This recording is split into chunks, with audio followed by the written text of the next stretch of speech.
And if you would, Dwight, would you lead us in the pledge?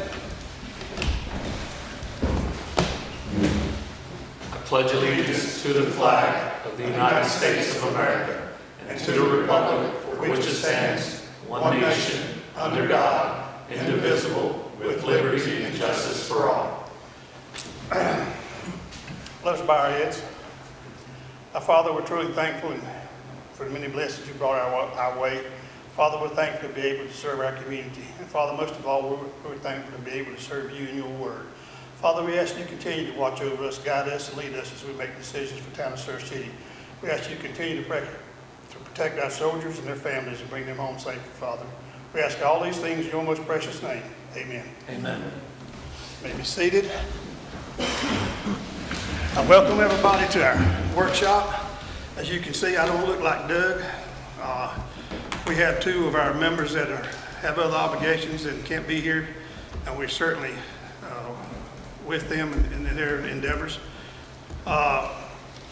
We need to probably go ahead and approve the consent agenda, or approve the agenda first, and then we'll go to the consent agenda. I make a motion we approve the agenda. Second. Second, I have a motion and a second. All those in favor, let it be known by raising your right hand. All those opposed likewise. Motion carries. Now on the consent agenda, y'all have had an opportunity to look over those items, and if you have any questions, now's the time to raise them. And if you don't have any questions, I will entertain a motion for approval of the consent agenda. Anybody have any discussion on the motion? Have a motion to approve. Have a motion, is there a second? I'll second. Have a motion and a second. All those in favor of the consent agenda, let it be known by raising your right hand. All those opposed likewise. Motion carries. Okay, moving on down to our work items. The meter maintenance program.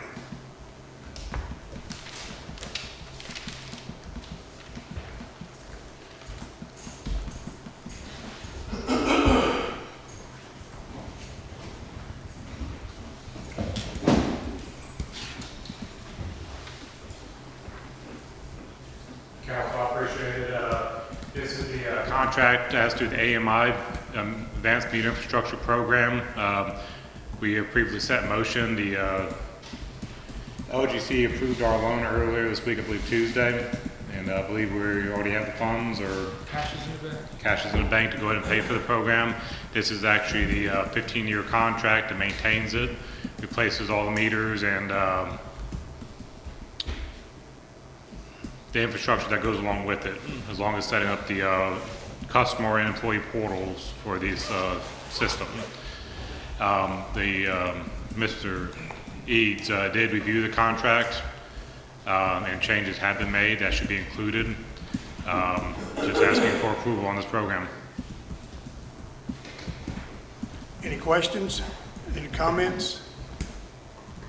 Has COVID delayed any of your orders? Most of them, yes ma'am. Currently, anything ethanol based, we cannot get a fixed price on it.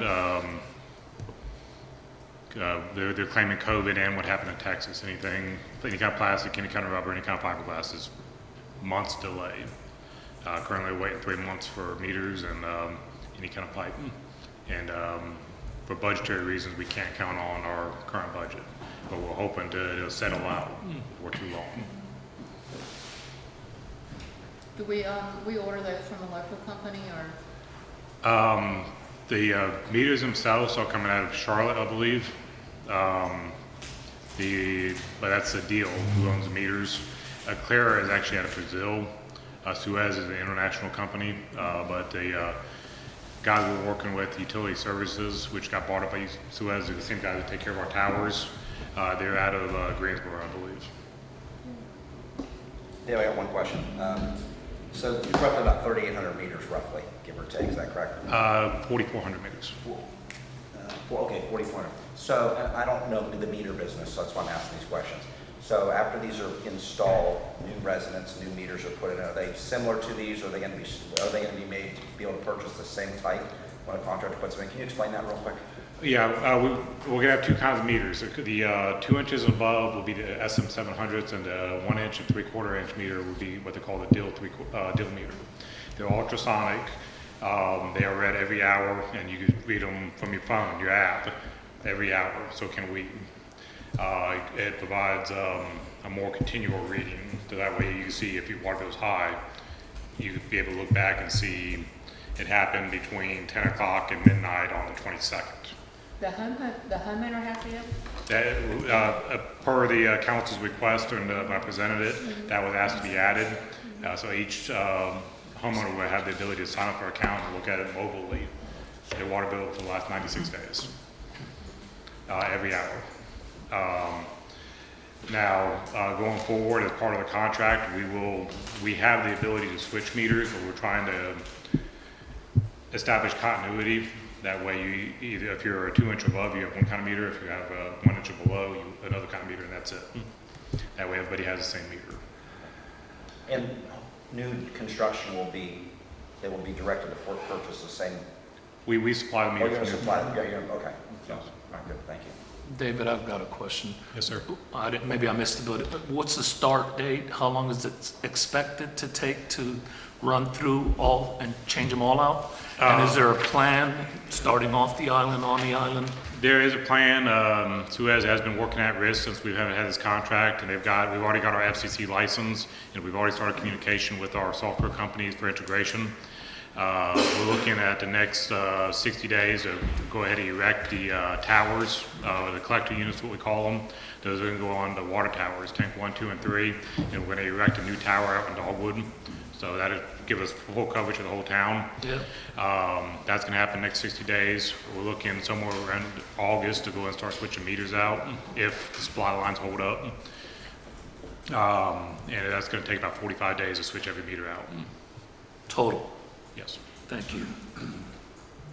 Now, granted, like I said, that current schedule is good for today.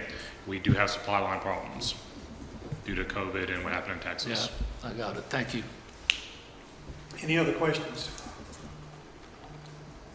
David, you have anything else you want to share? No, sir. I appreciate it. Thank you very much. Let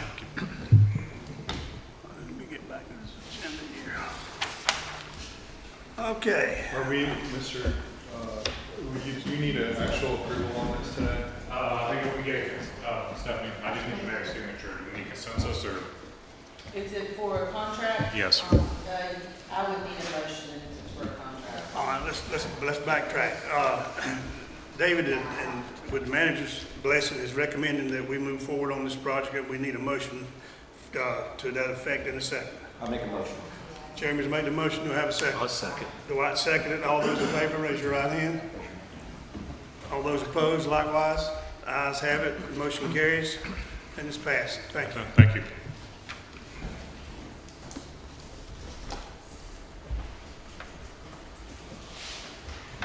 Okay. Chad, Advisory Board appointments. Yes, Or we Stephanie, have, excuse me. yeah, no problem. We've had an application from Ms. Stephanie Jones for an appointment to the Park and Recreation Advisory Board. We recently had an opening on that board. Mr. Tommy Oliver, who's been a longtime standing member, has decided for some personal reasons that he's going to resign.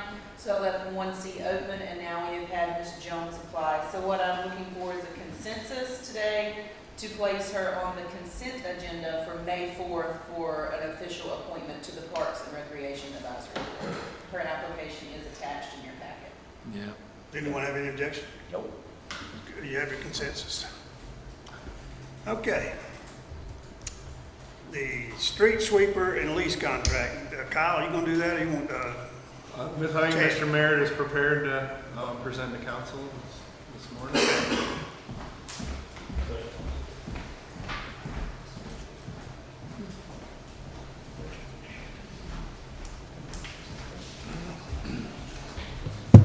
Morning. Good morning.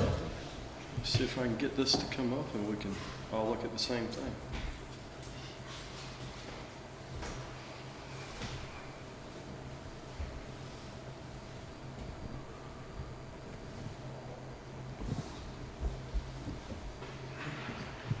have it in our package. Okay, cool. All right. Well, this is, to me, I think something that everybody has really thought of as important as far as keeping these streets clean. We have a lot of people that bike with this new bridge. It's a very popular place for people to go. So we want to continue to offer them that opportunity safely. Our current street sweeper is not really categorized as a street sweeper. It is a parking lot sweeper, or what they call a litter picker-upper, is what the companies describe it as. Recently, DOT, they had a contractor who was sweeping the bridge.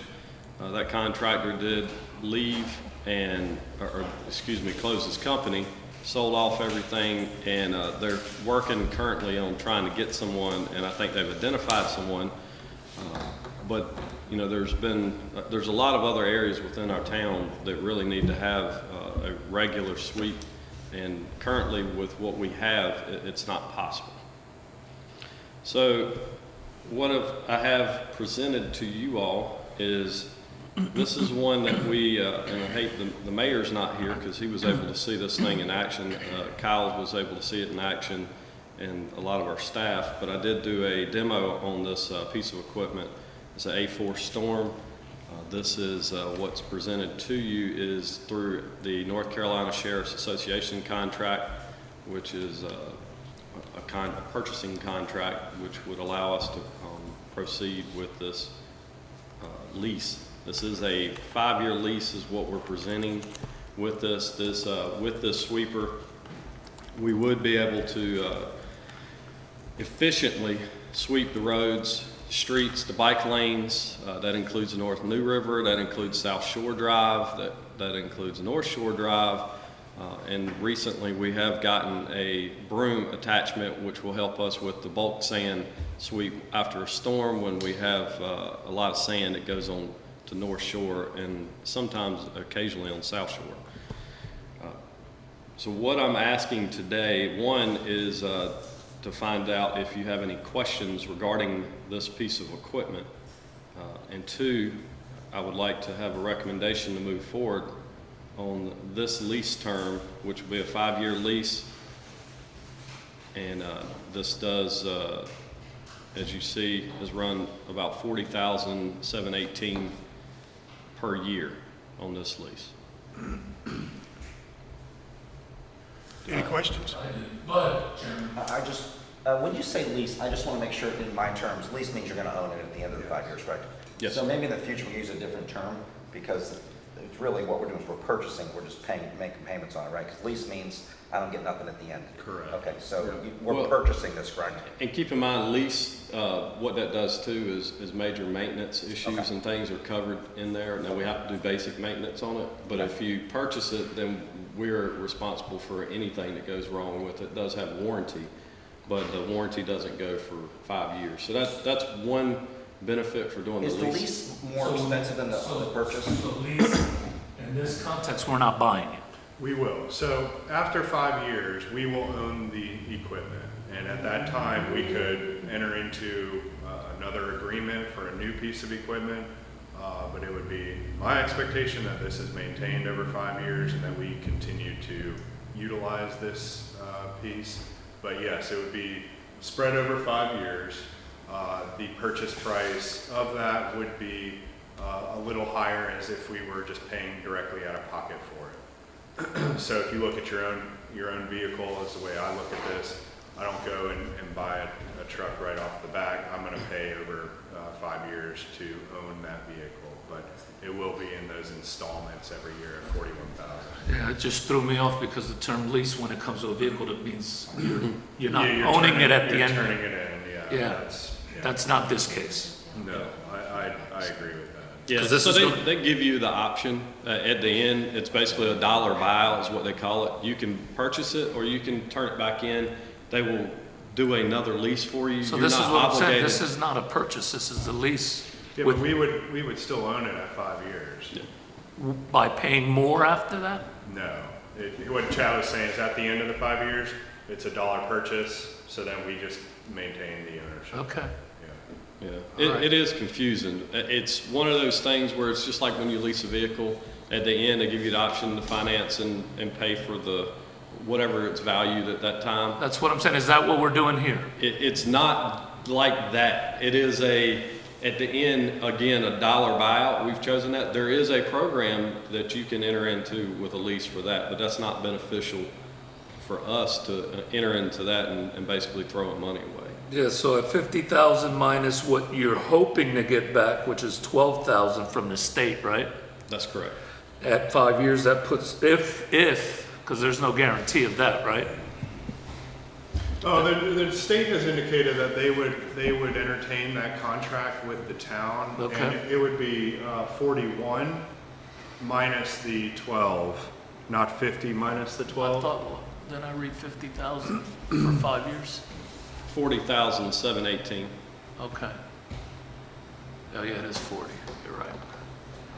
So then my math is So you wrong. got the 12,000, and keep in mind too that we're currently paying $650 two times for 6 months, and I had that number on there, but we're also contributing to that amount, and I forget the exact number, and I don't know if I had it. Let me see if it's in that proposal. Hang on real quick.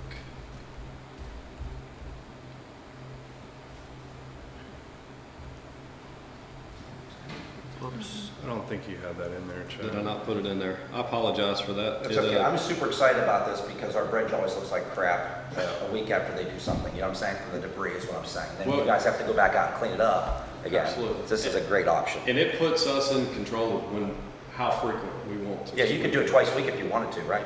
If we needed to do it twice a week, we could do it twice a week. If we wanted to sweep North New River twice a week, we could sweep North New River. The bike lanes on North New River are a constant pain. These things will suck dogs up. I'm telling Yes, you. it is a very impressive machine. We watch it. The recent bridge, I don't know if you saw when the bridge got really bad a couple of weeks ago, when we did the demo, we had them go through there and it was pretty impressive. They went one sweep there and back. Currently, if we How long use, did it take?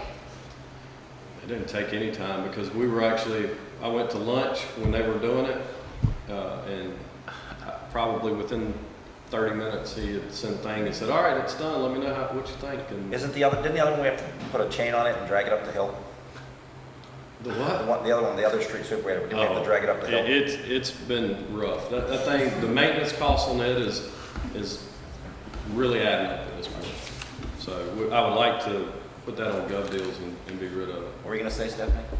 This one was even spraying water, and it had an attachment, like the vacuum hose. Tater could literally take the hose off the side of the truck and vacuum like you would vacuum your car out. Yeah, and it doesn't require CDL, which was very important. This machine, the next step up does require CDL. So this one, this was kind of perfect for us, and it'll allow multiple people to use it. And it doesn't go 2 miles an hour everywhere it goes. We can actually drive it at a regular speed to get places and then sweep. So. Okay, any other questions? No, sir. So we have two situations we have to deal with. One is given the permission to enter into that 5-year lease, and the other one is given permission to liquidate the current sweeper we have. Is that correct? That's correct. Okay, let's handle them in order. We'll take the first one in order to all those in favor of entering into the 5-year lease agreement to purchase this piece of equipment. Let it be known by raising your right hand. All those opposed likewise. Motion carries. Now getting rid of the current machine we have, the sweeper we have, giving approval to that. I'll entertain a motion for that. I made the motion for the last one.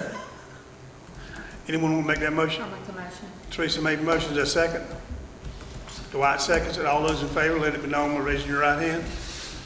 Those opposed, likewise. Motion carries.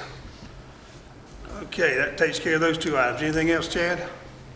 That's it for now, Mr. Mayor Pro-Tem. Okay. And Mr. Mayor, I was just gonna mention too, this will allow Chad to get started on this almost immediately, within the current budget and fiscal year. And, we did take this into account in anticipation, so it will be included. It is included in your manager's recommended budget, that we'll present later, but just wanted to give you that Okay, additional. thank you. Appreciate that clarification. Well, Chad, is newly to go in place. You got the Earl G. and Inez Batts Recreation Complex conceptual site plan. I do. I'll let him pull this up. This is a project that obviously we've been working on for a while now, and it was something that this council supported, and they showed that by moving forward with the purchase of this piece of property for this reason. So I'm excited today to be able to show you an actual what that now looks like, or a conceptual plan of what that would look like and what the potential is for this land. Right now, you know, we're kind of at a halt because we've had some other priorities that we've had to shift crews to. We do plan to resume and pick back up and start trying to get the disc golf course underway. We do have our piece of equipment that we will be using for that. But I'll kind of walk you through this site plan, starting off of J.H. Batts Road. As you can see, parking is upwards of 330 spaces here. We currently have people, if you've ever been to an athletic event, soccer, on Saturday, whatever it may be, we don't have a whole lot of places for people to park. They're parking on the side of the roads, they're parking in the, up in the driveway, or excuse me, the yard. So this is, to me, is one of those things that it may not seem like it's a big deal, but it's a big deal. So this would enter into a parking lot area, 330. This right here is, get that little laser pointer, I think it'll be easier. I think it's on the remote.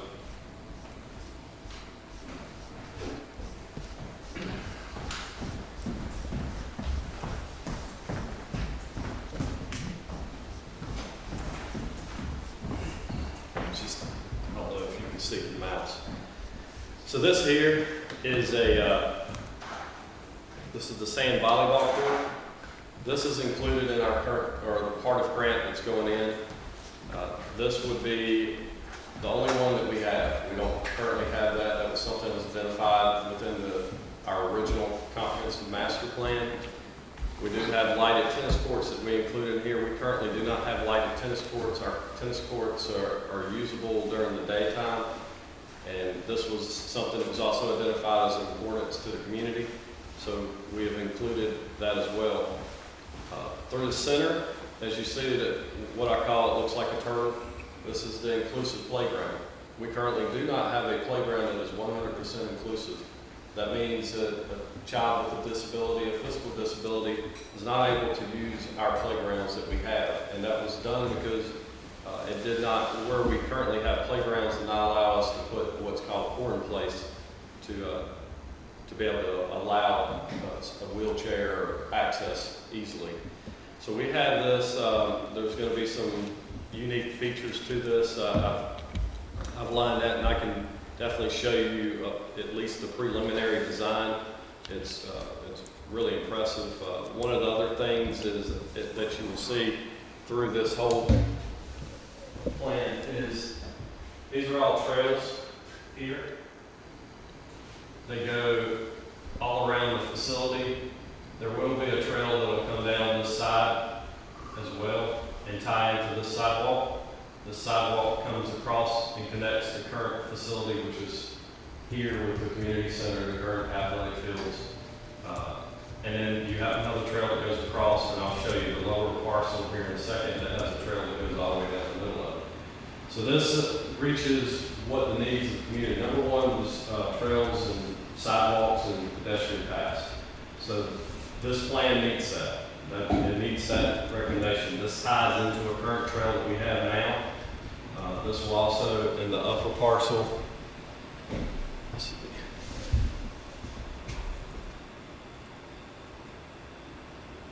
go up a little bit. It's not where I wanted to go.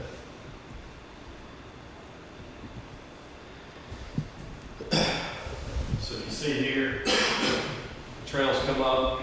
They do come around this pond here, attaches in. The dog park's right over in this area.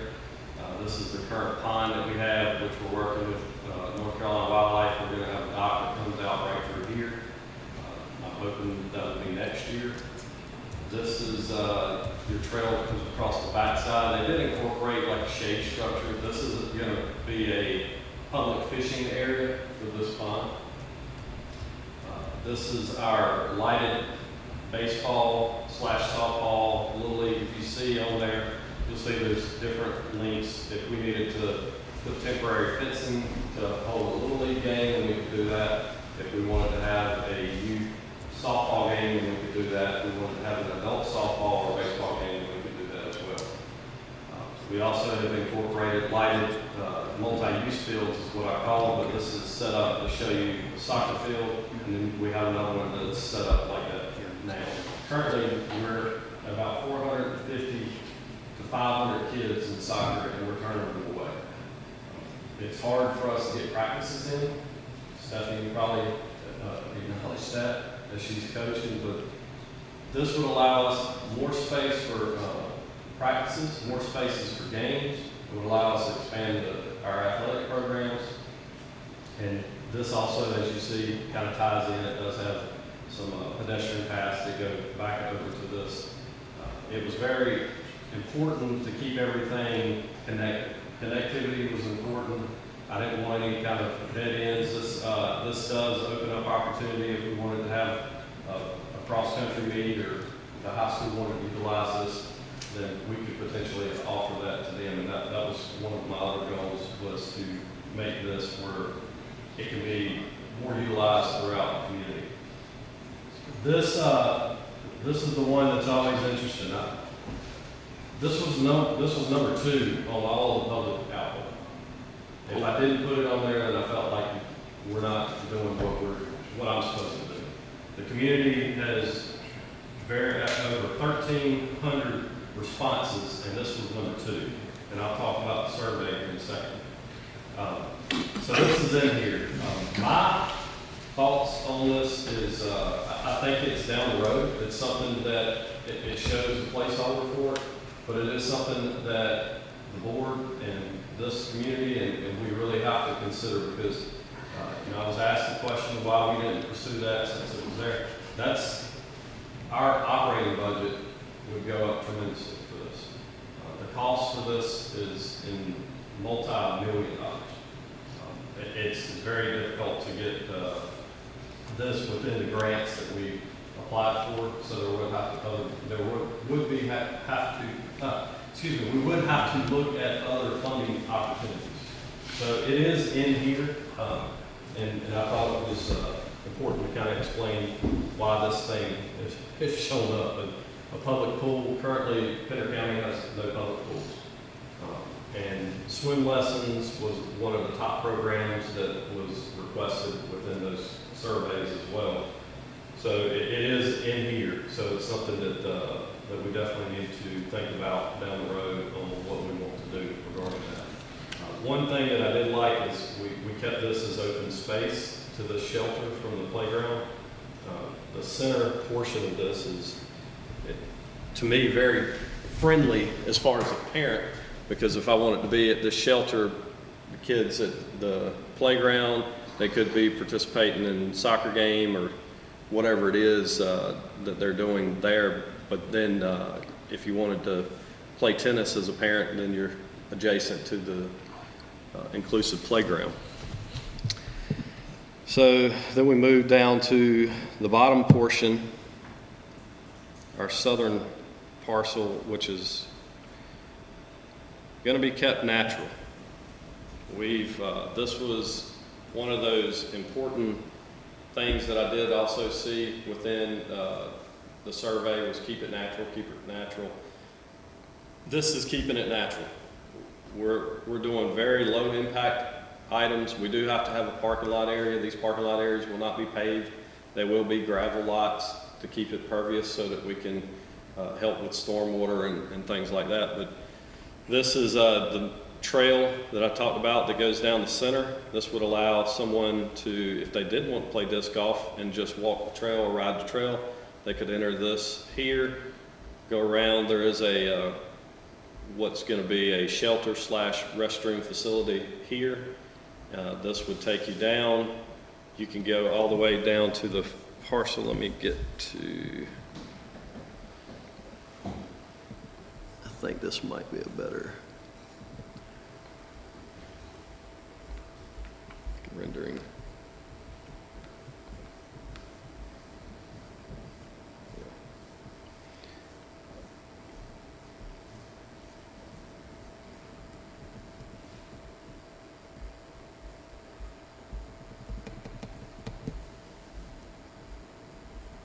Coming.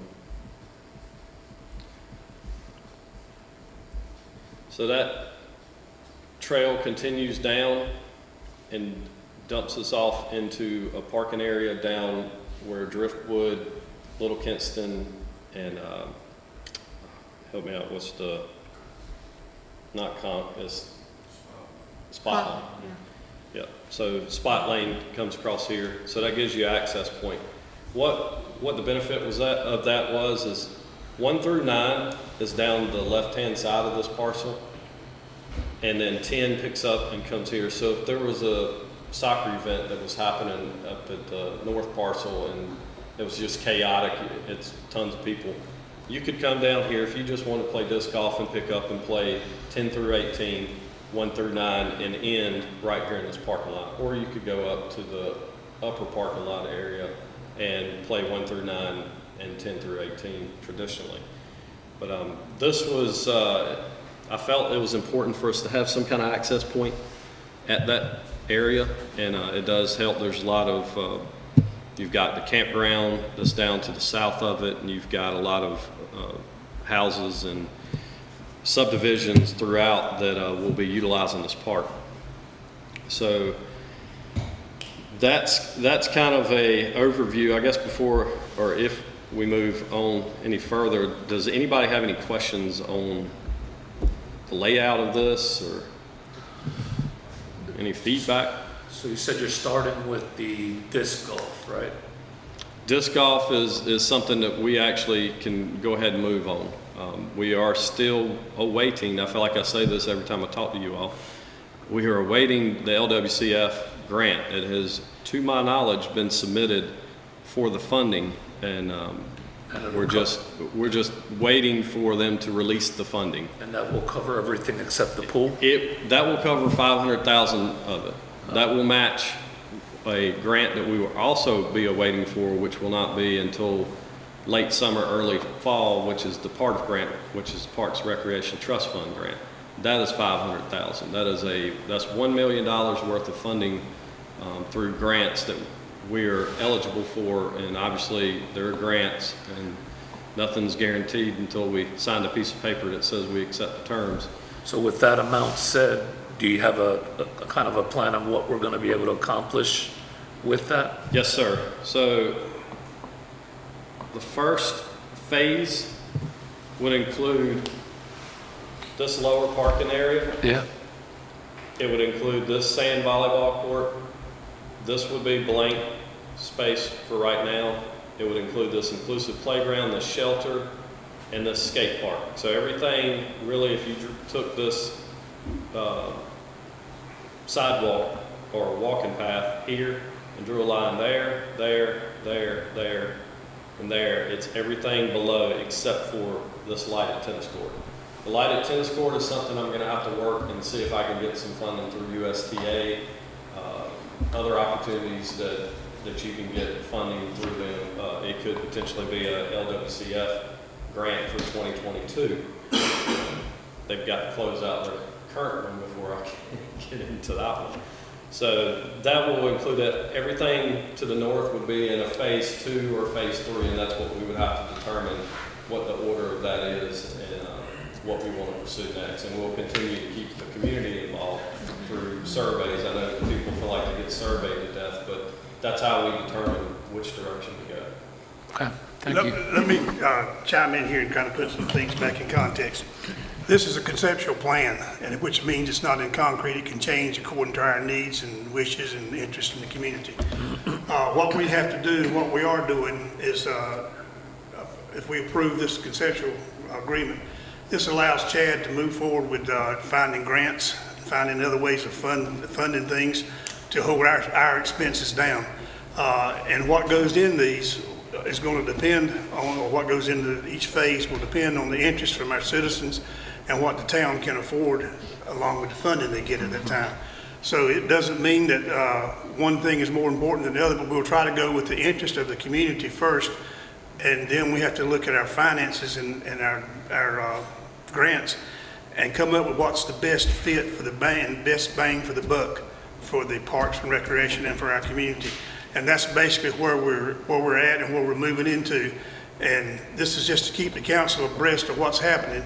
And like I say, with the interest, and there'll be other surveys going out. And sometimes the interest may change or may not. If you go back and think, one of the biggest things we had was a skate park at one time. Now all that, and we all know that comes with funding as well as grants. And our coffers are pretty bare. So we need to look and get the most bang for our bucks, and that's what Chad's doing, and he's moving in the direction and the guidance of himself and our town manager, and trying to find grants for us so that we can afford some of these things that we can't afford for our community. And we need to continue following that path. Is that fair to say? Absolutely, and that's 100% right. When you talk conceptual plan, this is not an engineered plan. This isn't, we already know that these fields go, because once we clear some of the areas, we could determine that the baseball field may need to be flipped over to the soccer field area, or we may determine that, hey, we would like to have 2 baseball, softball fields and switch that. So this is conceptual. This shows when we apply for grants, it says, hey, we have this land, we have a plan, we have thought through this plan, and we're serious about it. And that's important to the grant committees when they look at it, because if we just show them, say, yeah, we got this land, we'd like to have $500,000, not really sure what we're going to do with it, it doesn't go well. Your project gets passed up quick. So it's very important to have this. It shows that we put time and effort and thought into what we're doing, and that it's important. And it is important to this council, because this council has moved forward with purchasing this land. And that's half the battle. One of the components that I have to have that gets me a significant amount of points is exactly what I'm doing right now. I'm presenting it to this council, and the council, it's on the agenda, and it shows that it's been approved through this council. They take that serious. That's one of the main components I have to have in these grant applications. Any other comments? Do we need a motion, Chad, to approve the conceptual drawing, or do we just need a consensus? So there'll be 2. So you'll do the conceptual plan, and then which I guess the master plan is included in that. If there's no questions on the master plan, we can do all of it at one time and say approval for the master plan and conceptual plan as presented. Okay. You let me know if you So we want need me to go through a that. motion to approve the conceptual plan, Parks and Rec, along with the master plan. Correct, we'll make it one motion. And does anyone want to make that motion? I'll make a motion that we approve the master plan along with the conceptual plan. Thank you. Is there a second? Second it. Jeremy seconds. All those in favor, raise your right hand. All those opposed, likewise. Motion carries. Thank you. Thank you, Chad. Thank you. Ordinance update, Mr. Brewer. This is getting repetitious, but we understand that the work needs to be done. I will just quickly introduce chapters 5 and 9. We are working with community development on, and directly with our legal counsel, specifically in regards to condemnation and the process in which Steve carries that out. We would prefer to keep counsel out of those determinations that are basically set as objective through the North Carolina Building Code. So I do caveat our discussion on chapters 5 and chapter 9.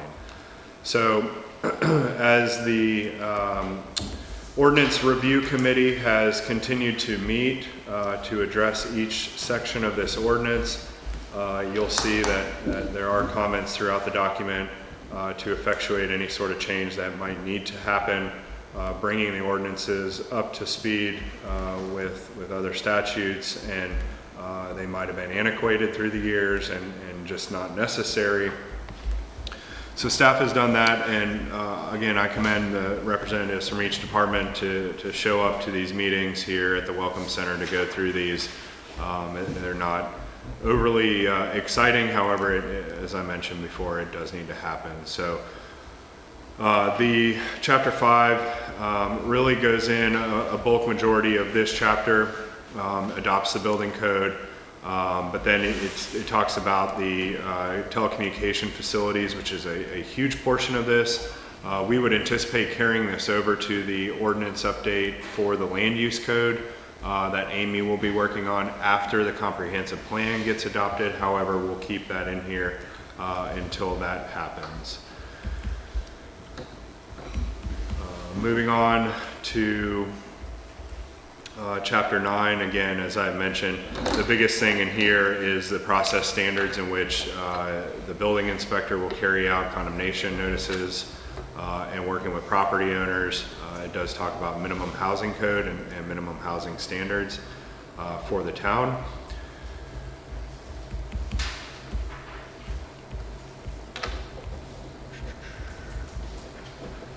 Chapter 17, again, this is mainly dealing with police department.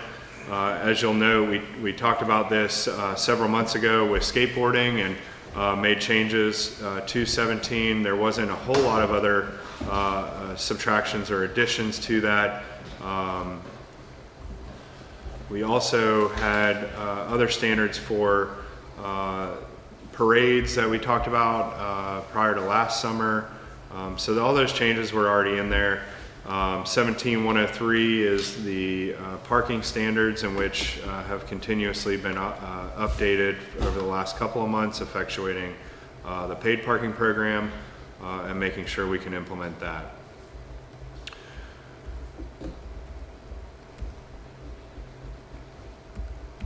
And that's quite a lengthy one. Talking about bicycles, talking about motorized apparatus, i.e. motorized bicycles, motorized skateboard type objects, keeping those off the sidewalks. As we had discussed, high speed can cause conflict with pedestrians as they are using those sidewalks. Let's see, and then chapter 18 is effectuates the utility ordinance. And what we can and can't do with water and sewer, billing, suspension of service, etc. We're just looking for a consensus to move these forward, and again, I would caveat that with further review and language recommendations from our attorney on the minimum, or excuse me, on the condemnation processes for Mr. Padgett moving forward. Anyone have any questions? Kyle, this may not be the right place to bring it up, or we go back up into the consent agenda, but we've had some concerns about mainland business owners with our paid parking and stuff. Would you like to tackle that now? Yeah, absolutely. Okay. What we talked about was, is there an opportunity, or should we look at providing the 2 passes for parking for mainland businesses? This would be different than the Island Central Business District, because as you'll recall, we provided 4 passes, and really the impetus of that is we have minimal parking in our Central Business District when it relates to actual businesses. So this could be an opportunity to allow 2 passes for business owners on the mainland. And that would certainly be up to council's discretion. However, I would, if we're going to move forward with it, my recommendation is that we limit it at 2 because it's not necessarily specifically for employee parking.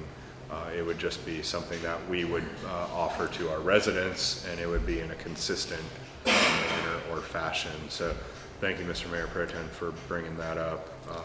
So that's up for discussion if council would like to see that. Discussion I had, and I just want to share it with the group, with Buddy, just being a devil's advocate, and I agree, I'm for supporting that effort, but, and you may know a little bit more, Teresa, but some of these property owners that treat their vacation rental properties like a business, I don't think all of them have their business registered as an LLC and pay a tax ID to the state and are registered with the Secretary of State, but there may be a few that are. Would we treat them the same way? They're leasing, well, I'll take that back. Most of the businesses we're considering now, I'd imagine, are leasing their space. They don't own their space. So like rental units on the island, the onus is on the property owner to give those passes to their renters if they want. So would we treat a business like I described, that's a vacation rental property and it's registered as a legitimate business, an LLC, would we treat them the same way? Yeah, they are qualifying for as a property owner with a structure on it as being able to get passes, and that's something that we talk. You might have a 10-unit shopping center with 10 separate businesses in there, and none of them own the actual property. Right. So there's going to be some differences there in regards to leasing a space to conduct a business versus owning the home and the property and qualifying. And just one thing that we had documented from on the forefront of moving forward, we didn't have the time to be able to do this, was providing like hang tags for property owners, for residents. That way it makes it a lot easier for them to potentially leave that hang tag with the property, and as you get people coming in every week, they could use that as a benefit to them. All right. But it would be something that we would implement next year through our program. Okay. So And our business registration that we're thinking about doing would hold those accountable as far as like, if, just say you go off the island to Mr. Wellman's property, he's got, I don't know how many units there that he rents, so he'll give you a list of the leases and he'll be responsible for, you know, giving each one of those business owners in their 2 passes? we would, so the way that, I'll try to explain the business registration can really serve as a census of business being conducted within the town, not a privilege license to conduct business. However, we would have that information on an annual basis. So we could use that repository and work directly with the tenants within, I'll just use that 10-unit strip center, because they would already be registered with the town.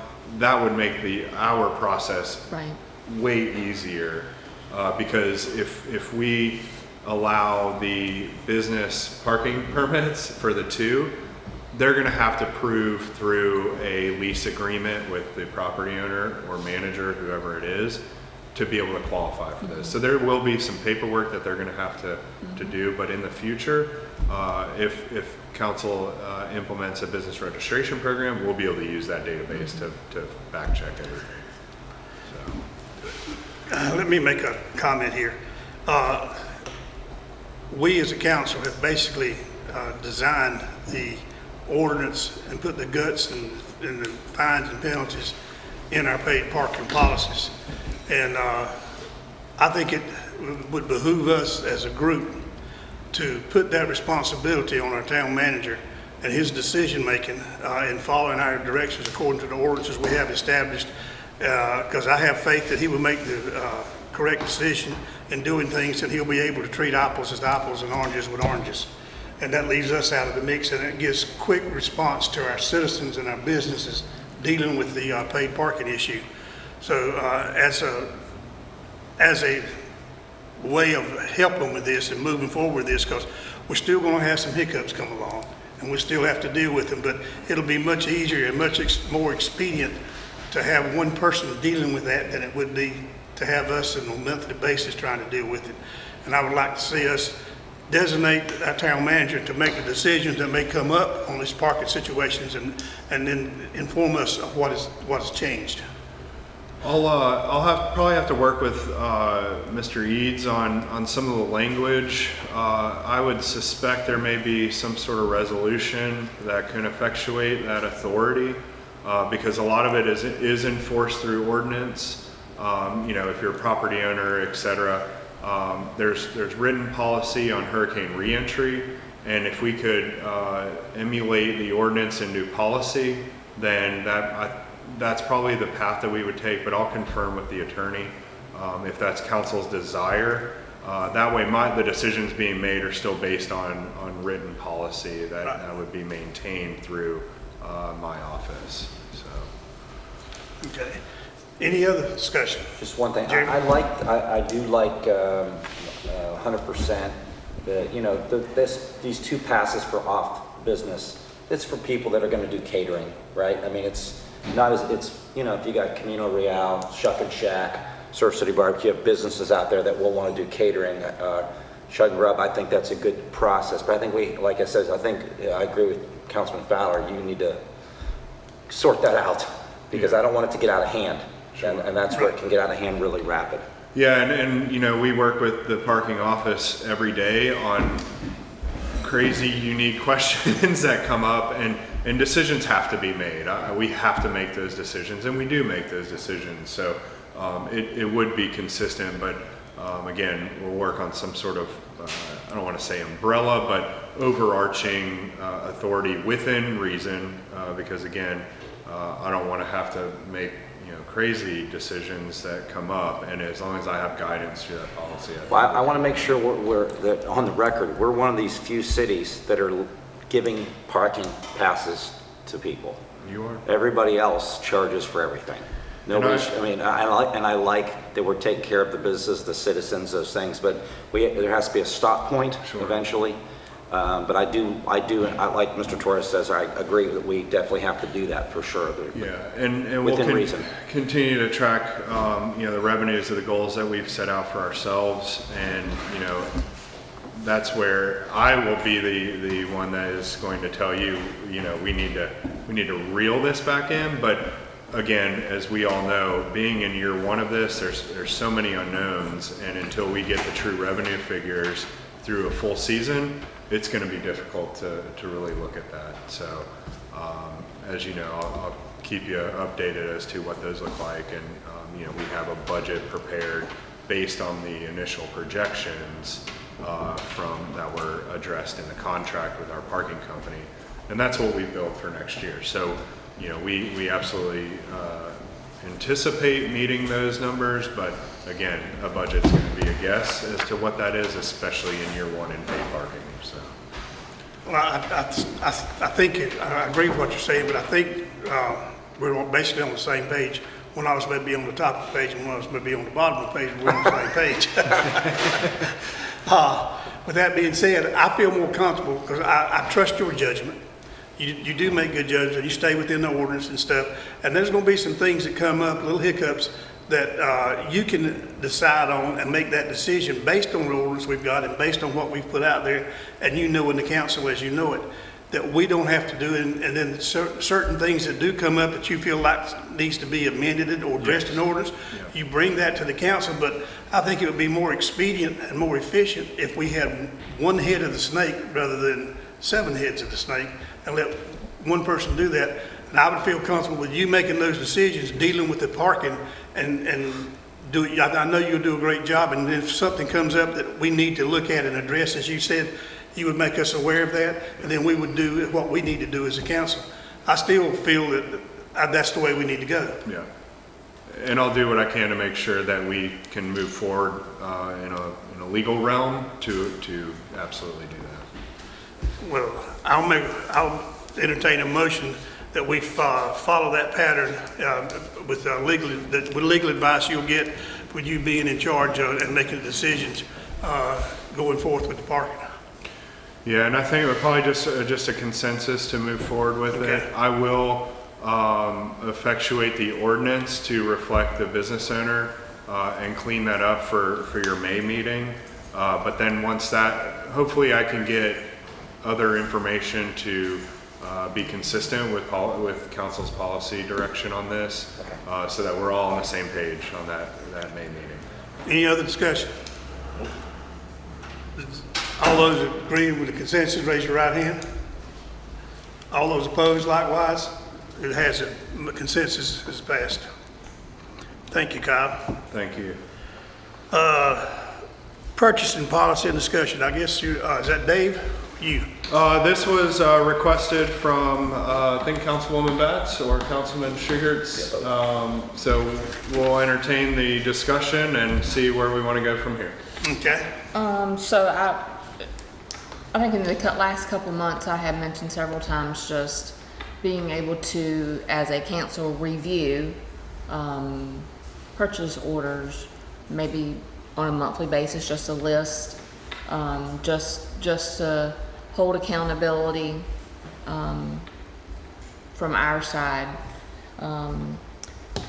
As far as like other cities, I was talking to Charlie Rivenbark in Wilmington. He was saying a PO listing is sent out to their council at the end of each month, and is used to require council approval on anything over a certain amount of purchase, which I see in our policy that we have. I was going to ask you on that purchasing contracting policy, when was the last time this was updated? Is this? It's been updated. Sorry, my mouse is broke, so I can't do anything but type on. Kyle, you came here in January. 2020, Yes, ma'am. so it's probably a 2019 policy, Okay. or somewhere between 2018 and. I was thinking it was 2018. So it falls in line with other municipalities as far as the way it's written? Yeah, and I think we've had this discussion. Council can set a number as to what you would approve as another approval authority. Since I've been here, we have operated under the agreement that if you budgeted for the purchase or acquisition, that as long as you go through the proper state laws, you move forward with that purchase. And I agree. I mean, if it's in your budget and you approve, but sometimes when you get to the end of the year and there's money left in your budget and it falls below that certain amount and you're like, oh, I'm going to, buy a shed. Stock up on something. Yeah. Yes, absolutely. Just because I can, I'm gonna have money left over. That's how I would just maybe we could just because you have it left over doesn't mean you have to spend it. Yes, and I try to be a stickler on that. Is we're getting into April, we'll get into May at the end of a fiscal year. If you have money left over in your line item, doesn't mean you just need to go ahead and spend it, because that does help to contribute to our overall general fund as things will roll over. Because as a reminder, you don't start a new fiscal year with whatever you have left in that line item. You can't continuously build up a line item. Carl, let me, if you don't mind, Mr. Mayor Pro Tem, so my concern is not about anything legal at all, whether Dave's doing his job or you're doing your job. So I think that I want to get away, I want to back up for that. I think that's what Councilwoman Batts, when she first started talking about this a few months ago, she wasn't her idea. She looked at other council from larger municipalities that did something like this. And it's not a concern whether the employee or department head is purchasing something without approval, but purchase items that weren't budgeted due to having excess funds. Yeah. Okay, and that has happened.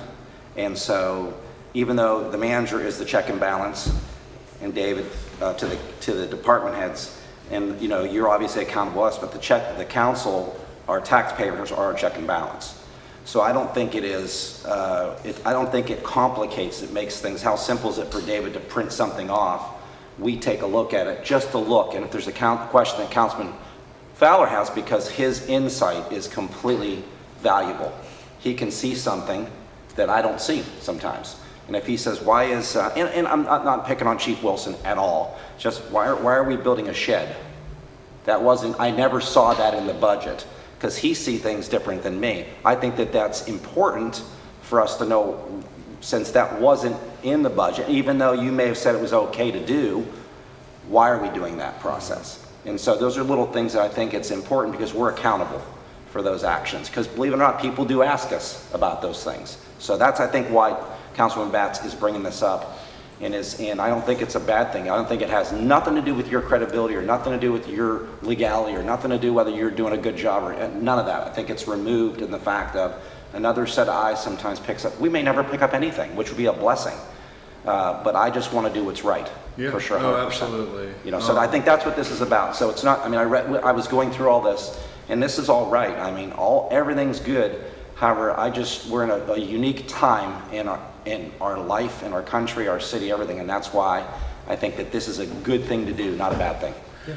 So I don't think that anybody's trying to get into micromanaging, and I agree with what you say, but I think, and Teresa, correct me if I'm wrong here now, I think that it would behoove all of us on a monthly basis when we meet for the purchasing department, whoever that might be for each department, to give us a monthly figures of what's been purchased just in our folder what we got, so we know that the utilities has purchased this items and fires purchased this, police has purchased this, just on a monthly basis, because whatever purchase order they put out, that's easily pulled off the computer and done, and that would let us know that the police department had $1.2 million.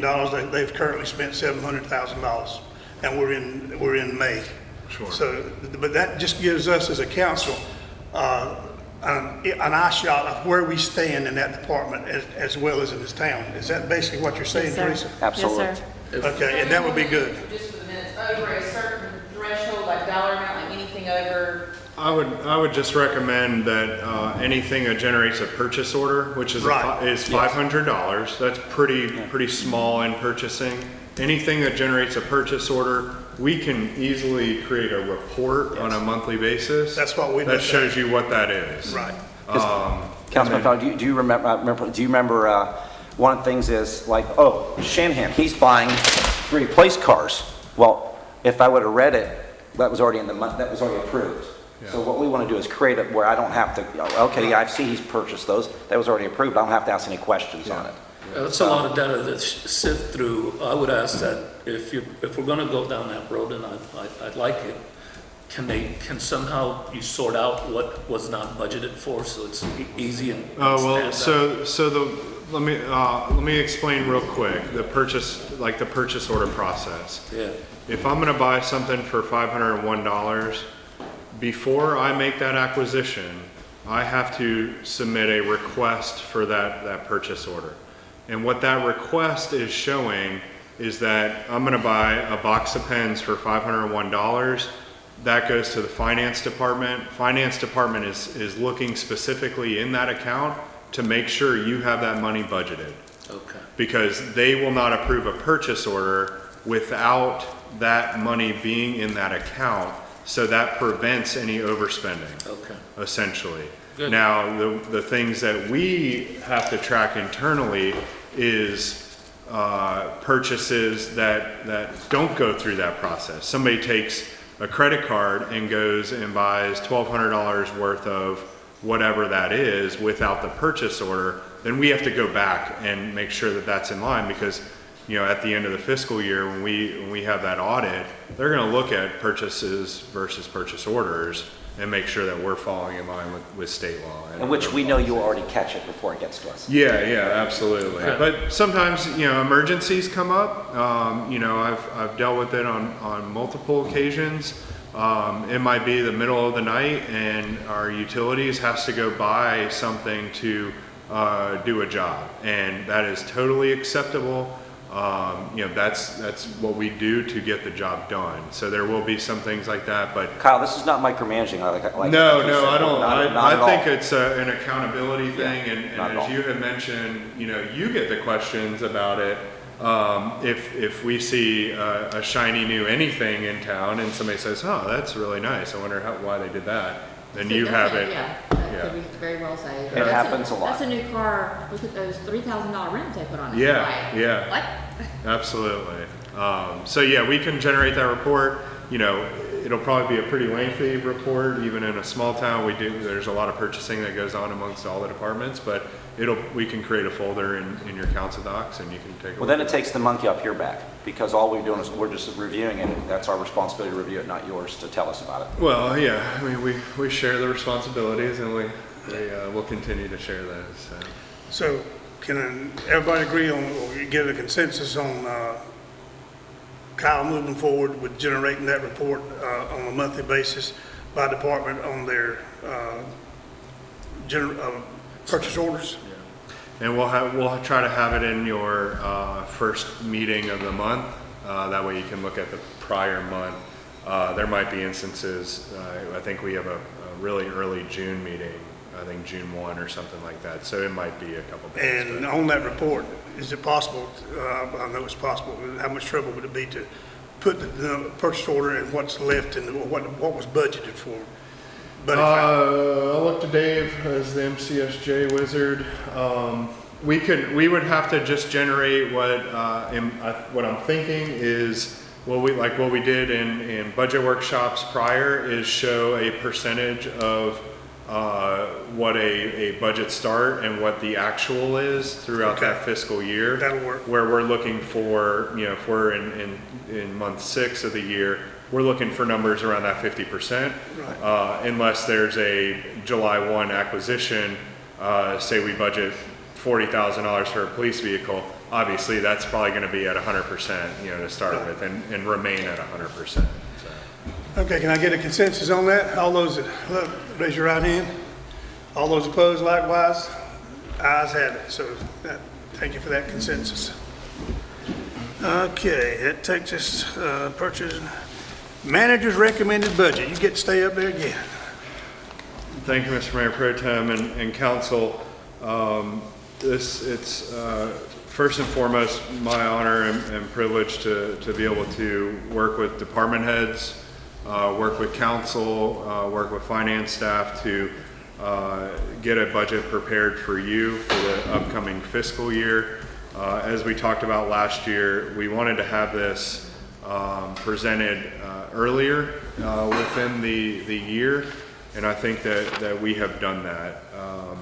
So I'll just kind of go through, if you'll bear with me, sort of verbatim of the actual budget message. This will be a published document and will be available for review. So in accordance with Section 159.11 of the North Carolina General Statutes, I'm pleased to present the proposed North Carolina fiscal year 2021-2022, or FY 21-22 budget for the town of Surf City for your review and consideration. The budget is a sound financial plan, has been prepared with the council's goals and objectives adopted from their annual planning session and budget workshops. All sections of the budget are in conformance with the Local Government Budget and Fiscal Control Act as amended. A balanced budget for the upcoming fiscal year or an interim budget must be adopted by June 30, 2021. Pursuant to state statutes, a public hearing on the proposed budget will be held on Tuesday, May 4th at 4:30 here at the Surf City Welcome Center. This date will be advertised for public notice and copies of the budget will be made available to local news media. With the submittal of the budget proposal to council, copies are available for public inspection on the town's website, in the office of the town clerk, and at the front desk at Town Hall. The proposed fiscal year 21-22 Town of Surf City budget is balanced and totals $23,306,298 for all operations. The budget is spread over the following funds. General fund at $13,747,990.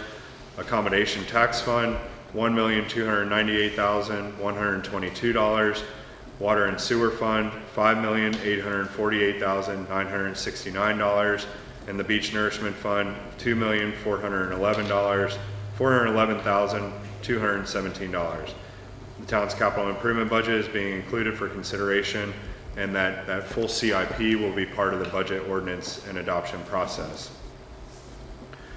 Looking at revenues for the town, as will remain probably for now and for a long time, the largest single source of revenue continues to be from property taxes, real property and personal. Next year, this figure is estimated at $6,648,421.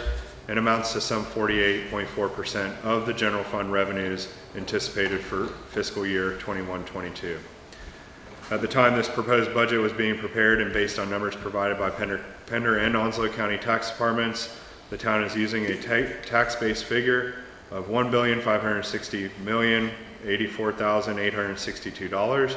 This figure is applied to the current tax rate of 41 cents per $100 of valuation and a tax collection rate of 98%, generating $6,648,070 in property tax revenues. Each cent of property tax generates about $152,888 in revenues. The second largest source of general fund revenue is derived from local sales tax, which is anticipated to be $2,127,055 in FY 21-22. The third being parking fees of $1,302,298. The fourth being solid waste user fees of $1,275,000. Water and sewer fees collected in the town's water and sewer fund generate approximately $5,848,969 for the utilities' separate operation. Other revenue sources, such as interest income and a variety of state collected local revenues, are projected to be flat or slightly increased for the foreseeable future. As we know, the interest rates have declined over the years, so we do not generate the amount of interest, investment interest as we have. There is a 2 to 3 month lag in receiving some of these revenues, so the annual trend is not easily observed. Expenditure estimates were compiled and formulated by the budget officer and finance director based upon written requests and justifications submitted by the various department heads. These requests were made available to council review and included in the budget workbook. Each department's request was given thorough consideration based on current and prior year expenditures, proposed work program needs, inflationary trends, and a review of respective departmental operations. All revenue estimates in the budget are based upon recommendations provided by the North Carolina League of Municipalities, current contracts and figures provided by department heads that have revenue collection responsibility, and actual revenues received during the current fiscal year. Expenditures are being budgeted very conservatively to ensure that they do not exceed to any great extent anticipated revenues. As we are currently faced with a pandemic and expenditures related to the construction of the new municipal complex, conservative spending is of utmost importance.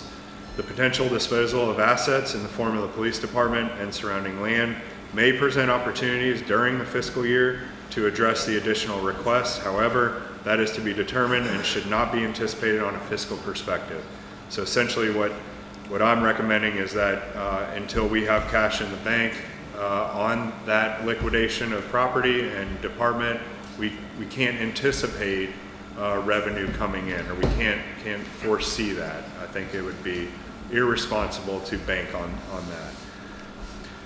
that. Personnel costs compose of approximately 45.3% of our expenditures and include salaries, FICA, health insurance, retirement, workers' comp, and other related federal and state employer costs.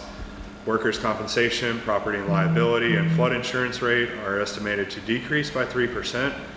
Budgeted expenditures for capital improvements are conservative over the next fiscal year because of revenue shortfalls, economic conditions, and the desire to conservatively balance the budget. Some of the budget highlights to bring to your attention. General fund revenues increased over last year by 22%. This includes property tax and sales tax, as previously mentioned.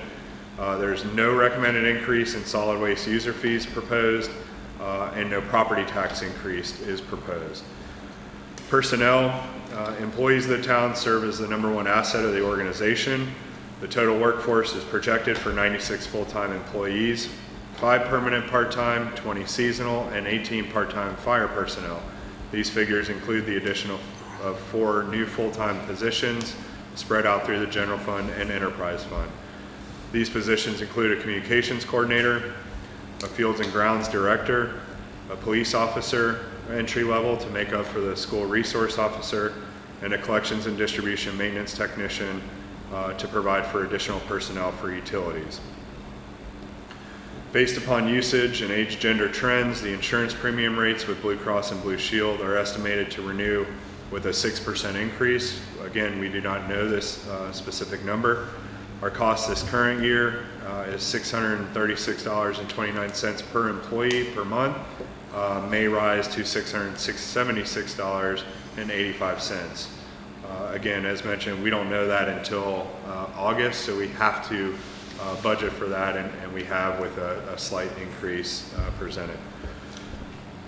A cost of living adjustment is proposed to all full-time employees as of July 1. This year I wanted to provide some justification to a cost of living. So we've been tracking current consumer price index figures through March of 2021. Month over month between February and March, all categories increased approximately 0.6% over that month with an adjusted rate above 2%. It is anticipated that this figure will fluctuate throughout the year, with fuel being the primary driver of that fluctuation. Due to this, as well as recent federal stimulus payments, it is recommended that the town not exceed that percentage and provide employees a 2% cost of living adjustment within the budget year. Some major general fund capital projects that are included within your budget. The first one being Parks and Recreation at $147,000, which will provide for the matching grant funds necessary for grants being submitted to achieve some of the work that we just looked at. Facilities and grounds, as well as public utilities, $217,888.95 for a dump truck and chipper. This is a 5-year acquisition timeline, very similar to what we just looked at for the street sweeper. And again, I will caveat this, and we can look at it in detail if needed. We're accommodating this through our reduction in contracted services for vegetative debris pickup, which will actually save the town money. Again, facilities and grounds, $203,590.95 for street sweeper. Again, we included this in potential anticipation that council would agree to the terms in which Mr. Merritt had presented. That's on a 5-year acquisition timeline. Facilities and grounds, $90,000 for prioritized streets projects per the pavement condition survey. We would anticipate having that completed and having priorities set within that survey and plan. Therefore, we're going to set aside $90,000 to address some of those top priorities. Emergency management, $80,000 for the handheld radio program. This is a 4-year acquisition timeline, so $20,000 per year funding. Fire department, $130,000. This fund allocation is to equip the 2 new anticipated fire trucks that will be purchased through expenditures in our current fiscal year, and then we'll skip the upcoming fiscal year and make another installment in FY 22-23. The 130 goes to actually procuring the equipment that goes onto those vehicles. And then stormwater budgeting at $90,000 for a potential island stormwater project. This will give us some planning funds and engineering funds to continuously try to improve our stormwater outcomes throughout town. Getting into fund balances, the general fund, we will finish this budget year with an estimated general fund balance of $2,441,826, which is 22% of the general fund expenditures. In comparison, the total general fund balance at June 30, 2020 was $6,840,882, which is 63.5% of general fund expenditures. The town expects fund balance to increase by $4.4 million in fiscal year 21-22. That increase is directly tied to the expected sale of property owned by the town on the island, as well as receiving reimbursements from Pender County for debris pickup during Hurricane Florence, which equates to another $1.3 million. So we will most likely begin the fiscal year with a general fund balance that is severely less than what it was last year. However, with monetized assets, with the police department, the land, and knowing about the debris, $1.3 million to come back from the county, we don't feel like we are in exposing ourselves to a severe low general fund at the end of the fiscal year, to begin the fiscal year, I should say. Beach nourishment, these funds are leftover occupancy tax disbursements as well as a portion of our property taxes. These funds may be used as local matches for shallow draft inlet grants or as funding towards beach nourishment projects. The estimated reserve at June 30, 2021 is $17,672,527. At this time, council wishes to continue using these funds to start the federal project to help improve our beaches by adding sand and protecting our dunes. In bold, please note that this balance includes reimbursements from FEMA in the amount of $10.6 million. If these monies are not received in a timely manner, the estimated fund balance will be approximately $7,028,278. The Water and Sewer Fund comprised of water and sewer activities. This fund closed to fiscal year 2019-2020 with a combined unrestricted net position of $5,492,049. As we know, water and sewer projects, mainly sewer projects, continue to be fluid, and Mr. Price providing continuous updates for council as far as projects that are being pursued to increase our disposal for our wastewater. In summary, the fiscal year 21-22 budget represents many hours of review and work by the town council, department heads, and staff. Overall, this budget reflects the council's service priorities for the citizens, meets the council's stated goals and objectives, and is responsive to town-wide needs while reflecting a conservative approach to municipal revenues and expenditures.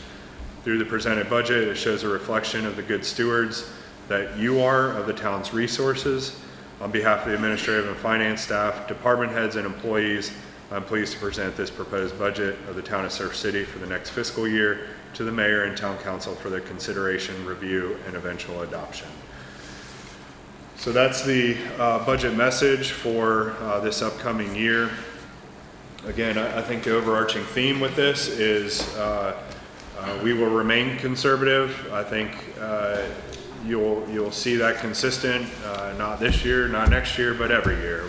We are stewards of the taxpayer dollar, and in as much we need to be conservative with that, but also meeting the needs of a growing population, growing the needs of increased service demand from our citizens, and trying to achieve that. So with the budget message comes with the really the down and dirty, the nitty gritty with the each departmental line item. As indicated within the budget recommendation, the manager's recommended budget, a lot of tough decisions had to be made in regards to expenditures through departmental spending. I do commend our department heads for presenting their needs and their requests, because as we've talked about, if they do not do that, we do not know what those are. So I can go through department by department. There is a column that is listed out that shows the differences in which there's reductions and or increases. So at the pleasure of the board, we can go through this, or if you have questions, we can try to address these. But again, some of the major highlights, as noted within the budget message, were documented there. And I'll certainly turn it over to you, Mr. Mayor Pro-Tem, if there's any questions of council for specific items. Thank you, Kyle. I commend you and David and your staff on preparing this budget. I know how budgets are and how difficult they are to try to come up with a happy median where you can meet all the expectations of the council and meet all the needs of our city and our residents. I think y'all have done a good job of that, and we have always been good stewards of the town's money and try to look after it and get the biggest bang for our buck. With that, I'll open it up. Does anyone have anything about the budget recommended they'd like to talk about? I just have one thing that I think should be explained. I sat down with Kyle and David as well and went through some of the details here, but the end number, last year was 17 million plus, and this year's 23 million, as you described. Although that seems to be like a significant increase, the way that's tallied now is a little bit different. Can you explain that so that way people are aware? Yes, sir, and I'll ask Dave to jump in, but essentially what contributes to that increase is the beach nourishment fund. That was treated a little differently in regards to, it sat alone as a fund in which the town utilized to do beach nourishment activities. It wasn't something that's just a kitty to pull out of, but what we wanted to do was represent a true budget for beach nourishment. So that's what the increase in overall expenditures accounts towards. So nothing beyond that. That's Right. what it is. So I thank just you wanted for the that question. to be clear. Yes, sir. It's helpful. Thank you, and great work by all. Anyone else have a question on any item in the budget, or the way it's presented, or anything you'd like to say, Teresa? I do, I want to ask Buddy, because he always explains it very well, the cent amount for beach nourishment. Say that again now? The amount of the tax, the 10 cents or, The beach nourishment, or 10-cent tax we had, we kept that. I think 7 cents of it or 5 cents of it would go straight to the nourishment. Kyle, correct me if I'm wrong here now. And the rest of it went in to fund some of the other items without raising taxes that we had into the general fund. So we carry 10 cents of the 41 over to the beach nourishment fund. Supplementing that is accommodation tax appropriation, and then this year we'll see paid parking revenues estimated at net approximately 700,000. That will go over to that. A portion of that goes towards other things that we have to do to maintain crossovers, a portion of the parking? a portion of the beach nourishment Okay. funding, what we use to fund beach nourishment. So there are other expenditures that are built into that beach nourishment fund.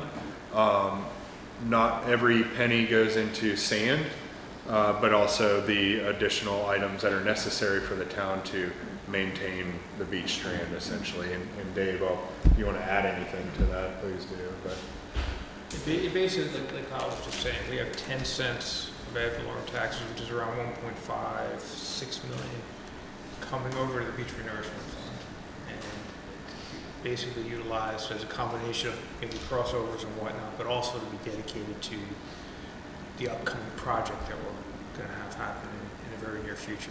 So that's how it's structured. So there is 10 cents coming over to the beach renourishment fund out of the 41 cents. Based on a penny on the rate, on a 98% collections, it comes out to about 152,000. 100% penny on the rate would be about 156,000. So we need the budget based on a 152 number, 152,000 number, just because we're not guaranteed to collect everything that we're on property taxes from year to year. Thank you. And there's a certain, the parking revenue is going into the general fund, or is it going directly to beach nourishment? yeah, we'll transfer. Well, beach nourishment will be a general fund, but it'll go directly into the beach nourishment portion of that general The fund. parking, Yes, ma'am. Okay. Yep. a portion? will go- Yes, because as you saw earlier, we have year one expenses that we've incurred and continue to incur. They will be severely reduced next year, which is a positive thing. But yeah, some of the revenues have to be offset by our expenditures for capital costs for rock and bumpers and signage and things of that nature. One question. Chairman? Cal, I noticed, as I was reading through it, so maintenance, equipment, maintenance vehicle. Does maintenance vehicle means purchase vehicle? No, sir. Maintenance, a vehicle maintenance line item should be dedicated towards repairs that may be necessary through a fiscal year.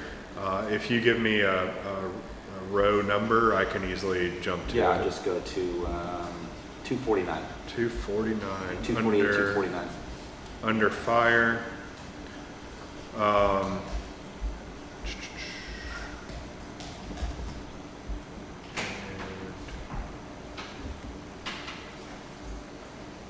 So you have a Maintenance. manager's recommendation at 62,895.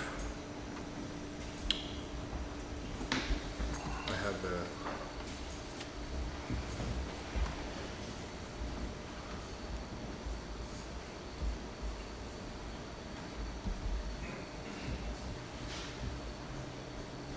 So that's annual preventative maintenance, Got it, okay. engine 23 at 1,500, engine 23-1 at 15, engine 25 at 15, marine 23 at 1,500, ocean 23 at 500, ocean 23-1 at Yeah, 700. and I'm not questioning, I want to understand what that meant. Yes, sir. So will that number come down once the new trucks are in, will that number? Or what? I think Chief Wilson isn't here, but I think that he would most likely agree, yes, Okay. it will. In the future, correct? But there are also other apparatus listed under this that will still require that maintenance. But yes, there's going to be some of those that will come down. Okay, cool. Great. Fantastic. That's it for me. Any other questions on anything in the budget that's been proposed by our manager in any area? And one thing I will notice that you do have access to is your secondary tab on that spreadsheet lists out all revenues and all accounts too. So you will notice that there's a balance there between expenditures and revenues, just so if you want to go back and look at that. Now, I know we're a little early in the game, but we have to present a budget and pass a budget by in June 30th, really. Yes, sir. So you need to be thinking about this, and we need to come to consensus if we're looking at this budget to be able to moving forward to our May meeting and all, to pass this budget. We've given opportunity. I imagine Mr. Helms might have some things to say in it, and our mayor may have some things he needs to add as well. But you've had a chance to look over it, read it, and we've discussed it. If you come up or you see anything that you have a question about, I recommend you get a hold of Mr. Brewer immediately and let him look at it and try to get it onto our radar so we can discuss it at our next meeting and be prepared down the road to pass our budget so we can meet the deadlines that we need to make. And I would just add that your May work session will include this on the agenda as a placeholder. So if we have no discussion, fantastic. If we do have discussion, that'd be a great opportunity to look at it. If we make adjustments to the budget post-public hearing, we do not have to have another public hearing. We can make those adjustments, and then when we go to adopt at your first meeting in June, that's when the budget is finalized. And I do want to thank all of y'all for putting the time in to read through this budget, look at it, and ask your questions and interact with our manager and for the best interest of our town as well as our residents. Is there anything else, Mr. Manager? No, sir. Everything is in front of you. So again, I'll look forward to continuing to work with council in future meetings and/or discussions for clarification. As I tell you all the time, I value the input. I value the questions. It helps me, and I hope in turn it helps you. So please, if anything comes up, just let me know. Just when you call or come by, let me know what road number it is, and that'll help us jump to the chase real quick. All right. Mr. Shugarts, do you have anything you'd like to share? No, sir. Thank you. Thank you much. Appreciate it. Thank you. Ms. Batts? Is there any way this could be printed, Absolutely. like on large? Yes, On ma'am. large? It's I'll give you large paper, but I'm gonna keep the font as small as possible. No, if you want a printed budget, please let me know. We'll get those printed and arranged for delivery. We'll just have to do some formatting to make it a little bit more legible. I do. Okay. Well, I'll just plan on printing out 6 of them then, Okay. and I'll give you just a little budget book. I retract. I'd like to say something. I'm sorry. You reneged. Yeah, yes, I reneged. You caught me off guard there. I'm sorry. I wasn't ready. I was reading. Just 3 things. I just want to reiterate what Council, Mayor Pro Tem Mr. Fowler said about we're not trying to micromanage at all by any means. However, I think that check and balance is important for us as a council. And number two is, this is fantastic what you've done, keeping us informed. I just want to say thank you for that, because information is golden in this time. And third thing is, I want to say great job, Mr. Mayor Pro-Tem, today. You did a good job keeping things moving. I appreciate that. We do like Doug, Mr. Medlin, but you did a great job today. Thank you. Appreciate it. I agree.